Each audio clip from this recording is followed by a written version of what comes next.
দীর্ঘদিন পর পর্দায় ফিরেছেন ঢাকাই সিনেমার সবচেয়ে জনপ্রিয় অভিনেত্রী শাবনূর।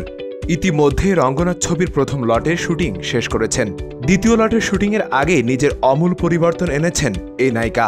রোববার নিজের ফেসবুক অ্যাকাউন্টে দুটি ছবি শেয়ার করেছেন শাবনূর। দেখেই বোঝা যাচ্ছে শরীরের মেদ ঝেড়ে ফেলেছেন অভিনেত্রী, সেটাও সিনেমা চরিত্রের প্রয়োজনে। নায়িকার এমন পরিবর্তন দর্শকরা বেশ ভালোভাবে নিয়েছেন। পছন্দের নায়িকার কাছ থেকে ভক্তরা দারুণ কিছু প্রত্যাশা করছেন। তাদের আশা, পর্দায় আবারও পুরনো শাবনূরকে দেখা মিলবে। অভিনেত্রীর সেই দুটি ছবি শেয়ার করে রঙ্গনাথ ছবি পরিচালক আরাফাত লিখেছেন, গল্পের প্রয়োজনে দ্বিতীয় লটের শুটিংয়ের প্রস্তুতি চলছে পুরো দমে। গত মাসে ছবির প্রথম লটের শুটিং শেষ করে শাবনূর সিডনিতে গিয়েছেন। শিগগিরই দেশে ফিরবেন তিনি। ঢাকায় ফিরেই সিনেমার বাকি অংশের কাজ করবেন তিনি। প্রসঙ্গত, মাতাল হাওয়া নামে অন্য আরও একটি ছবিতে চুক্তিবদ্ধ হয়েছেন ঢালিউডের তুমুল জনপ্রিয় নায়িকা শাবনূর। জানা গেছে, চয়নিকা চৌধুরী পরিচালিত ছবিটিতে শাবনূরের বিপরীতে থাকছেন মাহফুজ আহমেদ।